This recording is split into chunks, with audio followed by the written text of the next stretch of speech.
Peace, everybody. Welcome to the More You Know, the place where we're trying to teach you more. And this is my co-host. My name is Sean Dale, the L. Peace, Islam, Shalom. And I'm Bree Hux. And we will be talking this evening about just history and things that we need to know, starting with the, We could go with the Moors of Spain okay, from, let's say, 711 AD to 1492. so when you say the Moors in Spain, is that like the Muslim people? Like, are we talking about Arabs? Are we talking about men that look like you and me? What do we say? Yes, the origins of the Arab population is a mixture, an admixture between the Asians, the Hindus, and the Africans. But the Hindu people, those are the people. Okay, so let's have a little delineation. So when we talk about Indians, right? Yes, The people over there in India, yes. those people became Indians in what year? 1956. So my grandmother's older than that. So I got, you probably got drawers older than, the people over there calling themselves Indians. So like we have a running joke amongst black people or amongst people who call themselves black. Oh, we always say we have Indian in our family. Right, right. And right, that's right, like right. a running joke. That's like, oh, ha ha, he. But we are the Indians in the family. Because Exactly. those people who we classify as Indians Right. became Indians in 1956. Exactly, legally on record with the United Nations and just those world organizations. For the record, that's when they actually took on and adopted that name. So that's why when I say I'm Indian, people looking at me like I'm supposed to look like Pocahontas or like Right. Angelina Jolie. Exactly, because the term Indian was created as like a form of identification within the United States of America. Because those people are wards of the state, right? Exactly. Okay. Because underneath the United States corporations and their codes and statutes, they have to be identified. And if they take on that term Indian, it has a certain level of citizenship and privileges available to you underneath that particular Like them term. living on the reservation and being crackheads and like. Right. Well, those organizations, those federally recognized tribes, they're actually really more like corporations and fraternal organizations. Okay. So it's those members that were part of fraternal organizations who got together and made agreements and signed treaties with the United States corporations are those people on those reservations. Right. So let's backpedal a little bit because remember, I just came from Wilmington. My grandmother passed away. R.I.P. to Carolyn Sure Dolores Sanders. Sleep in peace. She's doing well. And before that, remember, I was doing my genealogy and I was trying to, trace back, my family up until 1700s. Okay. So I found the White Declaration of Independence, right? Okay. So the White Declaration of Independence, it says, maybe I can pull it up on my phone Yeah, you might. if you don't have it. But it says that they will never again be ruled by men of Negro origin, which I thought that was strange because I'm like, okay, in 1776 we have the regular Declaration of Independence, right? Right. So after that, in 1898, they needed the White Declaration of Independence. Right. What does white mean? It's a social status. So I'm white, you're white. Not relating to complexion. Because the Europeans, or I would say the pale Europeans, they didn't take on the status of white until 1897. So this was 1898 Okay, right, 1898. that the White Declaration of Independence was written. So Let me see if I basically, can stop for the audience and people who haven't read this or heard of this, my grandmother is from a place called Wilmington, North Carolina, which was one of the original metropolitan cities in America as a whole, in the Americas. And through my journey of information and what I'm learning also from my good comrade here is that everybody was black or so-called black. Everybody looked like us. From Abraham Lincoln to John Hanson, the first 15, 20 presidents of the United Continental Congress were all Moors. They were all Moorish gentlemen. They were all not all of them had to be dark skinned. Right. Because we make all colors. We still make all colors today. You Exactly. can't get the recessive you can get the recessive from the dominant, but you can't get the dominant from the recessive. So when you look at the white Declaration of Independence, okay, let me paint the scene. So it was crazy. We were doing so well that the lighter skinned people started to feel bad. Like, it was really the black of the berry, the sweet of the juice. Like, the black of the berry, the sweet of the juice. Like, it was crazy. Right. And they wrote this, like, campaign kind of letter against Moorish men. And they were saying, like, oh, protect the white women. And these men, everybody couldn't read at the time, but most people could look at pictures and be able to depict what they saw. So they would make these, like, ads, like, with him, like, screaming, looking like a monster over a little poor white woman. Propaganda. So after that, a very upstanding gentleman who owned his own newspaper in Wilmington decided to write a little letter back. It was like the fake news today. They post something, then you post something. So after he posted his letter basically said, well, when them white women come sniffing around here, they don't want to leave, okay? All right. And we got to beat them off with a stick, so what are you saying? So after that, they had to create the White Declaration of Independence. Because after that, it became a controversy. Now it's an open, thing. It's an open, I guess, like consensus that these women are actually seeking after these dark chocolate, blackity black men.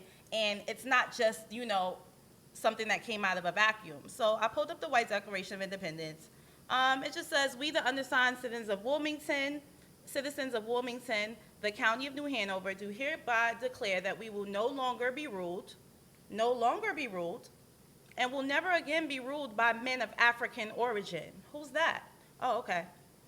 The conditions that we have in part endured because we felt that the consequences of the War of Secession were such to deprive us of the fair consideration of many of our countrymen. We believe that after more than 30 years, this is no longer the case. The stand we now pledge ourselves to be forced upon is suddenly by a crisis, and our eyes are open to the fact that we must act now or leave our descendants to a fate too gloomy to be borne. While we recognize the authority of the United States and will yield to if exerted, we will not for a moment believe that this purpose for more than 60 million of our own race to subject us permanently to a fate to which no Anglo-Saxon has ever been forced to submit. But we have to remember those Anglo-Saxons look like me and you that are speaking. Exactly. This That's is crazy. exactly what's happening. This is crazy. Why would we need a white Declaration of Independence if they were already ruling us? It makes no sense. Just like it makes no sense that Abraham Lincoln called Egypt Illinois, but we're not going to go there. Okay. Not yet. That's too far. Not yet. So with the White Declaration of Independence, when you read it, it basically says the white people were down bad. They were down bad, and they had to dismember and dismantle everything about Wilmington, Let's call them pale Europeans. Pale Europeans. Why do you call them pale Europeans? Because remember, this was their attempt to take on the status as white. So they wasn't white. Their classification has never been white before up until this period of time. And white means what? Pale, right? Or black, No, right? black means Black pale. means pale. Right. Black it derives out of a Germanic word which is called blague. Okay. And then blague definition is pale. Okay. So when in Germanic times, they would refer to people as blague, Okay. and because of the similarity of the word black and blague became black, and that was a form of delineating, Delineation, right? from your identity Right. and your of origin, which is a tactic of war, which nations do amongst each other. Okay. So when you were younger, No, you don't have to tell your age. But when you were younger, did you learn what the term black meant when you were in school? What did they teach you that black was? They said black was your identity and you're a slave from Africa. Okay. So when Africans come here to America, what are they? African Americans? Oh, okay. Okay. No, no, no. If Koreans come here and they're from Korea, they're called Koreans, right? A Korean American. If you're, let's say, from Uzbekistan, you're Uzbekistanian. If you're from Yemen, Exactly. you're Yemenese. Yemenese If you are American. American-born, so-called black, you just black? You're just black. You just a color? And slaves. Just a crayon color. You from any enslaved dark race. But we're the only crayon people. But even North African people who come here as immigrants, on their IDs, it says white. Right. They don't even check the part that says black or other. Exactly. Why do they not do that? Well, we have to remember the education system here was designed specifically for social engineering and to confuse the education to keep control of the population. Right. So, and then when you take the moment in time to think about who are the individuals responsible for creating the education system and the curriculum and the organizations that they affiliated with, then you will be able to see the motives of why the education was flipped upside down on its head the way it is. Do you have photos of the original copper-colored Indians and what they look like? Because the 1828, I was looking at the 1828 definition of American, and it said the copper-colored Indian people, short woolly hair. It basically described the young man who's sitting in the back right there. You guys can't see him, but it basically described chocolate people to the T. When you look at the documents from the 1500s, the 1600s, the 1700s, when they show Indians, they do not show Pocahontas from the Disney movie. I am sorry to disappoint everyone. I'm so sorry. I'm so sorry to disappoint everyone. But Yeah. Pocahontas is not it. It's me. It's Right. my grandmother. From the shortest, is. nappiest, widest nose, most chocolate person to the most fair-skinned, what we call coolie hair or good hair, all of that. We All of still it. make all of those phenotypes. Exactly. But I guess the mental colonization Right. of the word black for us and the word white, those people are not the white people. Right. We are technically white, but if you say that to somebody, it's like, oh my God, you sound crazy, girl. Like, what you talking about? You white? No, these are real things. Well, see, I think what the problem is because they don't realize that the term white is just a classification system. It's a status. Yes, it's a status of a classification inside of the United States system. It's a classification system. That's just like, if the United States is like the NFL, and all of us are the players playing for the NFL, but nobody wants to go and play for the G League NFL team or a football Right, team. everybody wants to play for Everybody the want best. to be in the NFL. So that's why people don't understand that the differences between the two. Yeah, because even though like, you can ask a child, people who come from Korea, Korean, people who come from China, Chinese, the people in America, Americans, the black people in America, just black. I can't find Like, it. you notice when you talk to those other American people, they say, oh, I'm Irish, or I'm European, or something like that. We're the only people that identify with a crayon color, and we don't understand how disrespectful that is, especially when we have what did the Egyptians call themselves? Tamur? Tameri. Tameri? The land was called Tameri, and they was also known as the Moors, Maures, and in Egypt, it's written as MR on the walls, which is a symbol of the owl and like a obtuse circle. Okay. So basically what you're saying is everybody look like us.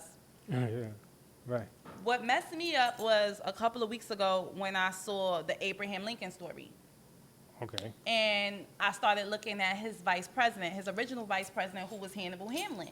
Now, Okay. we know Hannibal was the warrior of Carthage. He was one of the biggest, baddest generals ever. Everybody knows Hannibal. Okay. We know Carthage is in Africa. We know that. We know the Carthaginians were the dark, fucking crazy, Phoenicians.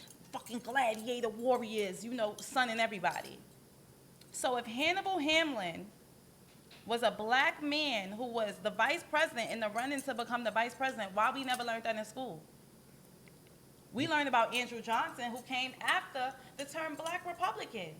I said that lady from The View, what's her name? Sunny or whatever. She was talking about black Republicans, and then she blocked Right. me because I had to give her a dissertation. Like, ma'am, you are too old Right, to be right, right, perpetuating this lie about black Republicans when the first black Republican was the man on the copper penny. His Right. name is Abraham Africanus Lincoln. No, that's real. See, you know, it's just a lot of this information is so new for people because they've been conditioned to follow a curriculum that was set up by a non-for-profit organization. So, and because you have to remember, a lot of these organizations, they get grants and they receive monies. Yeah, Pan-Africanism is like, I call them Pan-African peddlers now. Because, Right. like, it only took me a hot second. Number one, that white Declaration of Independence, Right. that document alone kills everything. That document alone kills everything. Y'all talking about we were slaves. Y'all talking about all this shit. All right, why would they need a white Declaration of Independence? Why would this be necessary for them to have if it wasn't a necessity, if they weren't under the foots and the thumbs of us? Even the Negro rulers of Scotland. The first king of Scotland was who? Kenneth the Niger, Kenneth the Nigger. Add another G on there, that's Niger, Nigg. Kenneth the Nigger. It's Right. him. See, the problem is, like I said, our people here in America has been conditioned to only operate in a, how should I say, a domestic, law-abiding and law-following and dealing with domestic issues. They're not Like my mother says, conditioned. just worry about regular life and doing things the right way. I hate when she say Oh, that, but it's man. just like that's really it. The Yeah, because cognitive dissonance, yeah, the because ignorance of information. because the idea of an American here is just to shop and to perform commerce. That's the way that most people feel like is the order of the day, and that's how our people are conditioned. But I like looking fly, like I like shopping No, sometimes, but you know. But I also want to know the truth. I also don't want to be Right. walking Learn around how you calling being myself governed. a crayon color Right, when I have a real title and a real name. exactly. I don't want to walk around talking about the Chinese people and the fucking Mexican, American Chinese people mixed with the Siberians or the Indians. You know what I'm saying? Like, Right. even the term Indian we know is a misnomer as well. Exactly. But just for regular people who don't get it, like, it's us. When Christopher Columbus came here, he saw us. He had to come to the shore to greet the king, who was a big, black, dark, wide-nosed More, Moor. Okay? more. They Mer- said that when they came here and they saw how much riches we already had apartment buildings, we already had aqueducts, we already had floating gardens. Robert Beverly, I forgot where he said that at, but Robert Beverly talked about how extremely clean it was, how we yeah. had boulevards and all of these things here. We go back into, we're not going to go there today, but the World's Fair and Right. how, you know, if y'all came here in 1492, and y'all was in this little piece over here on the East Coast. on the East Coast. Y'all didn't even reach the Midwest until 1803, after the Louisiana Purchase. Y'all was here for 311 years, excuse me, Right. and didn't discover anything. And that's the thing, see, because when you don't notice the timeline of history, it allows an individual to kind of like keep you running in circles. Because if you're not familiar with the periods of time and the dates and when these events actually occurred, you could skip all over through history to make your own favorable outlook, but when it comes to actual truth, the numbers don't lie. Right. You have to follow that lineage of time. You have to go chronologically in order to get. Even Abraham Lincoln talking about Egypt is Illinois is Egypt, the Egypt of America. That's right. Even the Middle Eastern people knowing that this is the Morocco of the West. Even Yeah. that Moroccan chick that she was like, she said that her grandmother told them that they came from America and went there. Yeah, exactly. And those are the stories that are that are not necessarily spoken of, because in the world, in the greater set of the world outside of the United States curriculum system, the education indoctrination system, the rest of the world know this stuff. Right. They do. They know this stuff They do. because you When you could. go all through England, you see us Yeah. all over the walls, all in the museums. Like, if we were just slaves, why were you guys painting slaves? And making statues. Why were you guys Of making statues of Indians. slaves? Right, and then having tapestry of Moorish kings and castles fighting Fighting the wild men. the wild men versus the Moors. Yeah, it's just That's what made me realize that they was really the Wozy, but we're not gonna go there, because that's a whole nother conversation. Wait, I wanted to say something. Oh, the doctrine of discovery. Do you have that? doctrine is. I don't have that on the computer. I need some. I probably need some Wi-Fi or something to catch up. Okay. Well, we'll do that next time. But the doctrine of discovery, that document that shows the access that the Catholic Church gave anybody. Anytime you went somewhere and they weren't Christian and you didn't know that land, you were able to just take it over. Exactly. That's it. It didn't matter if there were people there. It didn't matter that there were people here. If they wasn't Christians, you was entitled to enslave them, murder them, and take over their land in the name of Christ. So Jesus. right now we're living under occupation. So I know that they want everybody to think that they came from Africa. You have to stop this, guys. We did not come from Africa. Like, Right. think about it. If there's a whole pizza pie, right? Uh-oh. And the pizza pie is one whole pie, right? And then somehow we cut the pie in half. It's But still a this- pizza. It's still a pizza.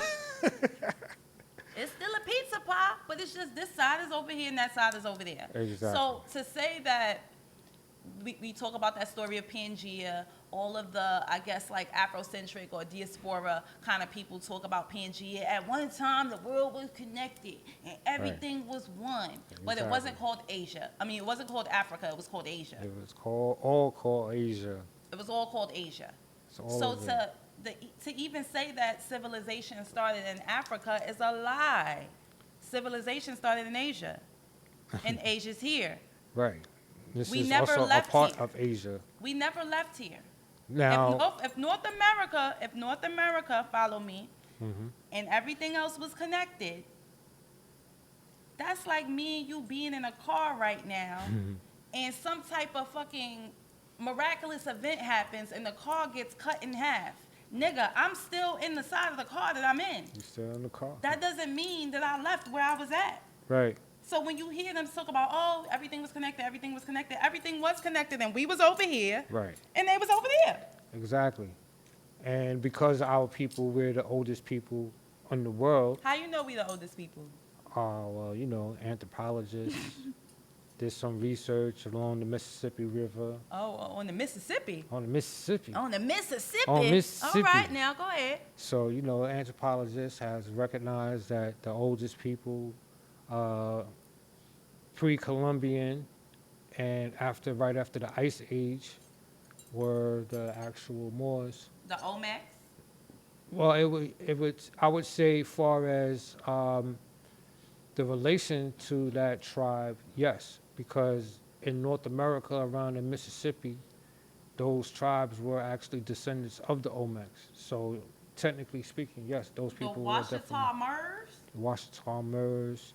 And then you also have artifacts found in Georgia mountains that show that there's a Mayan connection also in Georgia, the mounds in Georgia, in Moundville. And What there's about the temples of Isis in the and Grand Canyon. that they found in the Grand Canyon? Absolutely. How long ago? That was like in the 1930s when they found that, right? Yeah, that happened. Smithsonian went So out you're there. telling me that they found Egyptian things in this America? Oh, even in Chicago, they found Egyptian relics and artifacts. Oh, how they get there? Well, how they get over there? Just start acting like a slave. Well, how they get over yonder? Well, like I said, people got to realize that modern day societies condition you to make you believe the Earth is only 6,000 years old. So anything We're after more 6, they're only 6,000 years old. right? According to them. The grafted human being is only That's 6,000 years old. No, that's real. But like I said, people have a problem with going, looking at research that's older than 6,000 years old, and they have a difficult time or I try to think have the a problem came with slavery. It's like once they got the history of slavery, they stopped right there. Right. Like they stopped. Yeah. And that's what we were talking about earlier, like the baseline of information. Like you can't go into information with a baseline of information. Like, oh, I'm gonna check this out, but this is emphatically true, and nothing else can. Right. Like, no. Right, Everything that you learned in school was a lie. Right. Everything you learned, like, this is not a. First of all, we don't even live in a democracy. We live in a fucking republic. You Right. idiots. Exactly. Stop saying this is a democracy because it's not. This is a republic. Yeah, exactly. It's just And to the republic for which it stands. Y'all don't remember that in school? nah. One nation, like, this is a republic. So Right. the way that we operate, like, within law is the same way we operate within history. It's a cognitive dissonance. It is. And the sad thing is, most people, they don't really necessarily take the time to actually learn this information because they don't see it as being any of value to them. But they don't understand that knowing this information, it erases the inferior stigma in That your word. mindset. That inferior word. So think about it. Anytime there's somebody that does something that looks like us, they go, oh, he's the first black. Oh, he the first black. Right. But that's not true because we were always the first. Exactly. Even Barry Sotero, that's married to Michael LaVaughn Robinson, allegedly. Here we go. Even Barry Sotero, y'all favorite motherfucking shucking and jiving motherfucking president. He knew. Barry yeah. Sotero knew he was not the first so-called black president. He knew that. Right. Barry Sotero knew that he married a man named Michael LaVaughn Robinson, who is now somebody we call Michelle LaVaughn Obama. Coincidence? I think not. You got to really look at that man. And I'm going off on a tangent because I felt really passionate about this. But you got to really look at that man. Go back into YouTube and look at 2000, early 2000s when they first came out, and look at that man and look at that man. And then go look at the kids and then go look at the real parents who are the Blanchards. Uh-oh. The father looks just like the older daughter with the same long forehead, and the young daughter with the fat cheeks looks just like the mother. So there are a lot of, like, we don't even know what we be looking at. We don't. We're so blinded by imagery that we don't even know what the fuck we be looking at.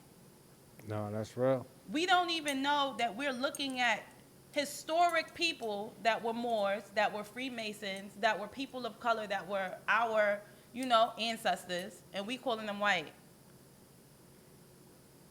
And we looking at ourselves. We definitely are. No, we looking at ourselves. But see, the thing is, like I said, that inferiority complex is what's keeping our people stagnated. Because the excuse is, and when you're not successful, is because White people did it. exactly. White people did it. Now, that's not to say that They didn't do some shit. this society or these institutions, which are controlled by Europeans now, haven't put forth policies that discriminated against the indigenous population, known as Moors, blacks, Negroes, and African Americans. But in the same token, you could see periods of time when other pale Europeans who arrived here in America, where they wasn't They was down accepted. bad too, yeah. No Mexicans, no niggas, no Italians, or Right. whatever. But they stuck together because they had a sense of nationality and they took care of one another until they was able to actually accumulate enough wealth and power so where they was able to. They still do it to this day. Chinese people, when they come here, they operate in group economics. Exactly. African people operate in group economics. Spanish people operate in group economics. The indigenous, Autochthonous, Aboriginal, Native American, Moorish, black man, he's all out for himself. We them same niggas. It's like when I go through history and I look at the things that we did then and the things that we do now, it's literally we're them same niggas. Like we do the same shit over and over. And it's not necessarily a good or a bad thing. It's Take just a look a at thing. the image I have up there. You know what that image is? Is that the war in California? No, that's in Mexico. This is De Soto when he attacked the Aztecs. And you can see the Aztecs here in the far left. Yeah, that look like me when I take this ponytail off. Right Exactly. there. With the hair sticking up, just like that. And then you see the flags, right? You see Yeah. all the flags, you see all the red flags. Yeah. So And that's what the Empress of the Washita, Empress Verdine. Empress Verdici or Verdici, yeah, she Verdici Bay. she said that when George Washington allegedly chopped down the cherry tree, that it wasn't the cherry tree. She said when you put the Moorish fez on top of the Moorish flag, it looked like a cherry tree. And that was what he meant when he was saying he was going to chop down the cherry tree. And another, was that him who said if we can make them take off their fezzes and forget that they are Moors, then we'll rule? Right, that happened at in Philadelphia during the Whittemore meeting. Right. So the fallacy of supremacy comes with the lack of knowledge. Like they knew, even Benjamin Franklin and the observations concerning the increase of mankind. He wrote that in 1756. Right. And the observations concerning the increase of mankind, he said that the whole world was black and tawny. The whole world was swarthy. Swarthy means wood-stained skin. Exactly. And Hello. That's some wood right there. Pause. Hello, knock on wood. This is wood-stained skin now. Right. These are words that even the word brunette. We think brunette means the lady from I Love Lucy. Brunette means brown-skinned black woman. A brunette just means brown skin. So until we are able to understand words, then we're definitely going to feel inferior to a person that's not, supreme. I don't think there's anything supreme about those other people. But I think that they do really good business.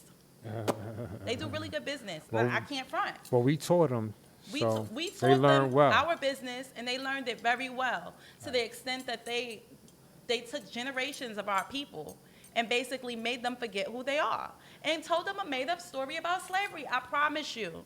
But see, here's the thing, though. A lot of people believe that there are not people out there. They don't believe that all Europeans are conspiring to destroy our race. I don't want to say destroy. I want to say suppress. Exactly. Because they need us. Right. They need melanin. But see, the thing is, people that I have to realize is that it's not the entire pale European nations. That's only 24%. 24% of white people, so-called white people, are born with tails. You can Google it right now. Here we go. 24% are born with tails. Those 24% are a part of the lineage of the Neanderthals. Those 24% are the ones who are out to kill us and take our melanin and use it for computer chips and all types of shit they be doing. Did y'all know that melanin is in computer chips? Anyway, Right, that's a that's whole nother- crazy. When I heard that shit the other day, that was crazy. Yeah. But the other percentage of so-called white people, dun, dun, dun, dun, those are our sons. Right. That's your son, that's your son, that's your son. Especially the ones who love them some black girls. Those are the ones. They're trying to get back to their roots.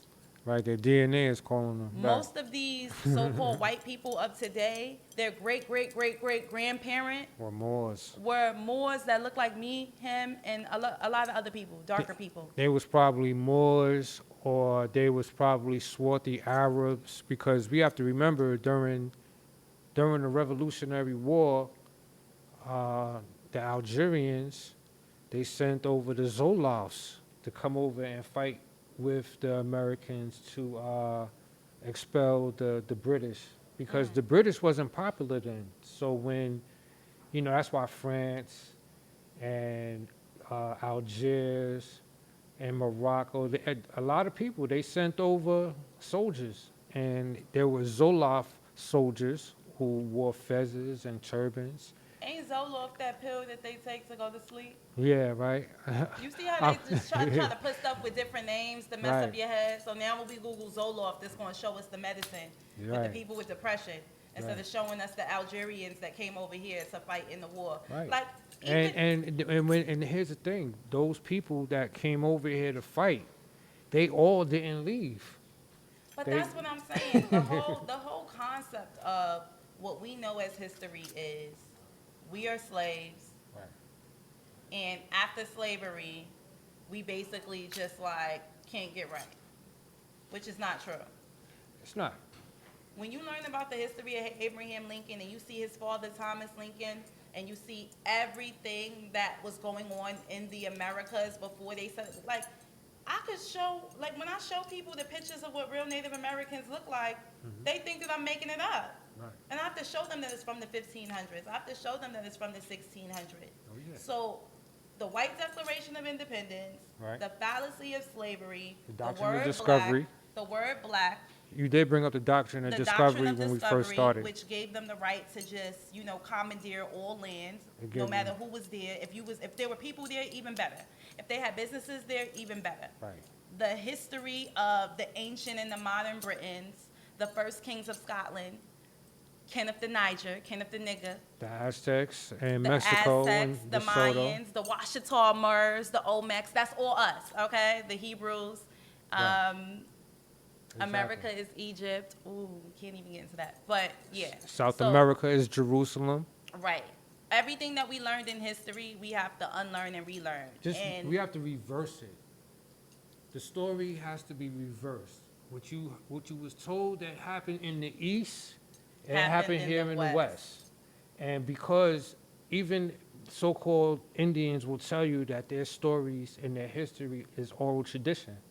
So our oral traditions was placed in stone in modern day Egypt, so it will never And be it's forgotten. in all of these books, and the Smithsonian knows, everybody knows, Harvard knows, and this is the more you know, where if you know better, you could do better. And if That's you could a do fact. better, you could get your weather together.